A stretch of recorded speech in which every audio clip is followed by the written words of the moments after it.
আবহাওয়া পরিস্থিতি নিয়ে আরো জানাতে রাজধানীর হাতিরঝিল থেকে যোগ দিয়েছেন সহকর্মী খালেদ রায়হান। রায়হান, রাজধানীর তো অনেক জায়গায় গুড়ি গুড়ি বৃষ্টি হচ্ছে, এই লঘুচাপের ফলে আবহাওয়ার কি পরিবর্তন হতে পারে, কি পূর্বাভাসের তথ্য আছে আপনার কাছে? বান্ডেল থাকলে প্রতি সেনমানিতে টাকা বাঁচবে। বিকাশ সেনমানি বান্ডেল কিনে জিতুন প্রতি লেনদেনে।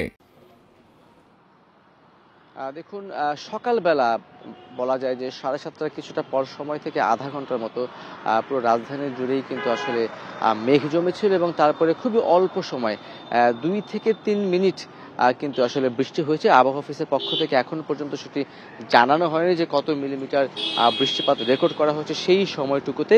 তো বৃষ্টিপাতের পরিমাণ খুবই কম ছিল। তার কিছুক্ষণ আগে আমরা দেখেছি যে আকাশে একেবারেই রোদ থাকলেও এখন কিন্তু আবার কিছুটা মেঘাচ্ছন্ন হয়েছে। এখন যেই তাপমাত্রা রয়েছে সেটি হচ্ছে 29 ডিগ্রি সেলসিয়াস, তবে এটির যে শরীরে যেটি আমরা অনুভব করছি সেই অনুভূতি কিন্তু 35 ডিগ্রি সেলসিয়াস। আবহাওয়া অফিসের পক্ষ থেকে বলা হচ্ছে এটি একেবারেই আসলে বলা যায় যে কাল বৈশাখী সময় এবং এই 1 থেকে 1.5 মাস কিন্তু যে কোনো সময় আকাশ মেঘ জমে কিন্তু ঝোড়ো হাওয়া সহ বজ্র বৃষ্টি হওয়ার সম্ভাবনা রয়েছে এবং এই সম্ভাবনাটা কিন্তু এই যেই সময়টি জুড়ে কাল বৈশাখীর সময় থেকে পুরো সময়টিতেই একই রকম অবস্থা বিরাজ করে। এবং এখনকার যে আবহাওয়া পরিস্থিতিটি বলা হচ্ছে যে এই বৃহস্পতিবার পর্যন্ত মানে আগামী 3 থেকে 4 দিন পর্যন্ত কিন্তু এই রকম অবস্থায় থাকবে, যে কোনো সময় বৃষ্টির একটি সম্ভাবনা রয়েছে। আকাশে যদি রোদও থাকে একেবারে মুহূর্তের মধ্যে সেটি কিন্তু মেঘ জমে বৃষ্টি এবং বৃষ্টির সঙ্গে ঝোড়ো বাতাস একই সঙ্গে বজ্র বৃষ্টি হওয়ার সম্ভাবনা রয়েছে। এবং যেই 14টি জেলার কথা বলা হয়েছে সেই 14টি জেলা কিন্তু ঢাকা, ময়মনসিংহ, রংপুর থেকে যে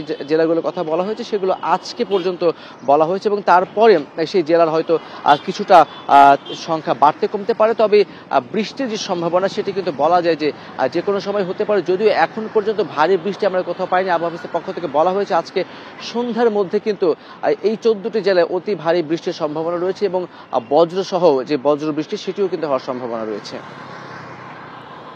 হাতিরঝিল থেকে আবহাওয়া পরিস্থিতি নিয়ে জানাচ্ছিলেন সহকর্মী খালেদ রায়হান।